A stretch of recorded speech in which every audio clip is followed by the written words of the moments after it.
ലോകം മുഴുവൻ ഉറ്റുനോക്കുന്ന ഒരു വലിയ വിവാദത്തെക്കുറിച്ചാണ് ഇനി. റഷ്യൻ പ്രസിഡന്റ് വ്ളാഡിമിർ പുടിന്റെ വസതിക്ക് നേരെ യുക്രൈൻ ഡ്രോൺ ആക്രമണം നടത്തിയെന്ന ഗുരുതരമായ ആരോപണവുമായി റഷ്യ വീണ്ടും രംഗത്തെത്തിയിരിക്കുകയാണ്. വെറും ഒരു ആരോപണമല്ല, ഇത്തവണ തെളിവായി ഒരു വീഡിയോയും റഷ്യൻ പ്രതിരോധ മന്ത്രാലയം പുറത്തുവിട്ടിട്ടുണ്ട്.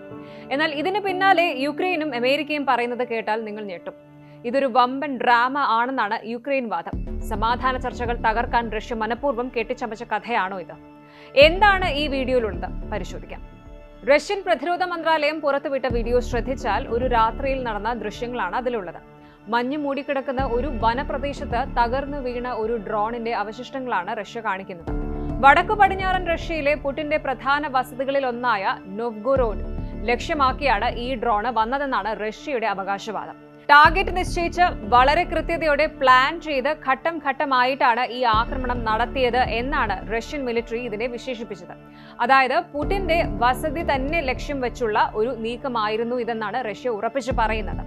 ഏതാണ്ട് 91 ഡ്രോണുകൾ ഉപയോഗിച്ച് നടത്തിയ വലിയൊരു നീക്കമായിരുന്നു ഇതെന്നും അതിൽ 6 കിലോഗ്രാം സ്ഫോടക വസ്തുക്കൾ നിറച്ച ഒരു ഡ്രോൺ പുടിന്റെ വസതിക്ക് തൊട്ടടുത്ത് വെച്ച് തകർത്തു എന്നുമാണ് റഷ്യ പറയുന്നത്.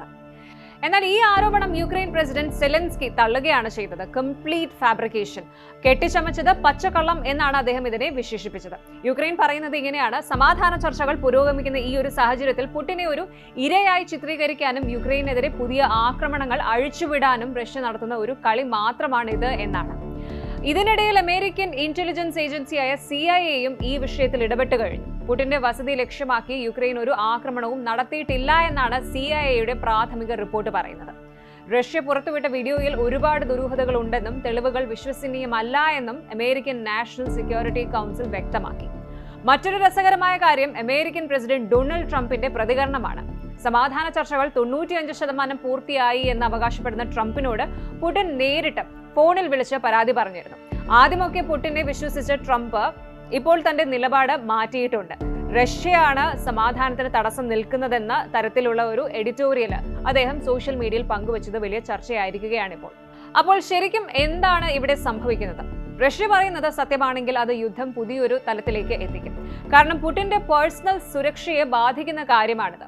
എന്നാൽ യുക്രൈൻ പറയുന്നത് പോലെ ഇതൊരു ഫേക്ക് വീഡിയോ ആണെങ്കിൽ യുക്രൈനിലെ ഊർജ്ജ നിലയങ്ങൾക്കും ജനവാസ കേന്ദ്രങ്ങൾക്കും നേരെ വലിയൊരു ആക്രമണം നടത്താൻ റഷ്യ കണ്ടെത്തിയ ഒരു കാരണമായി ഇതിനെ കാണേണ്ടി വരും.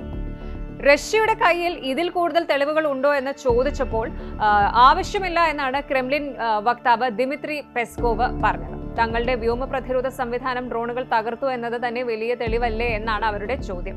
ലോകം ഒരു വലിയ യുദ്ധം അവസാനിക്കാൻ കാത്തിരിക്കുമ്പോൾ ഇതുപോലുള്ള സംഭവങ്ങൾ സ്ഥിതിഗതികൾ വീണ്ടും സങ്കീർണമാക്കുകയാണ്. പുടിനെ ലക്ഷ്യം വെച്ച് യുക്രൈൻ അയച്ച ഡ്രോൺ ആണോ, അതോ സമാധാന ചർച്ചകൾ പൊളിക്കാൻ വേണ്ടി റഷ്യ തന്നെ സൃഷ്ടിച്ച ഫേക്ക് വീഡിയോ ആണോ? ലോകം ഇപ്പോൾ ചോദിക്കുന്ന പ്രധാന ചോദ്യം ഇത് തന്നെയാണ്. ഇതിനിടയിൽ യുക്രൈനെ വിശ്വസിക്കാതെ പുടിന് അനുകൂലമായി അമേരിക്കൻ പ്രസിഡന്റ് ട്രംപ് നടത്തിയ ആദ്യ പ്രതികരണങ്ങൾ വലിയ ചർച്ചയായിരുന്നു. ഏതായാലും ഈ മിസ്റ്ററിക്ക് പിന്നിലെ സത്യം വൈകാതെ തന്നെ പുറത്തു വരുമെന്ന് നമുക്ക് പ്രതീക്ഷിക്കാം.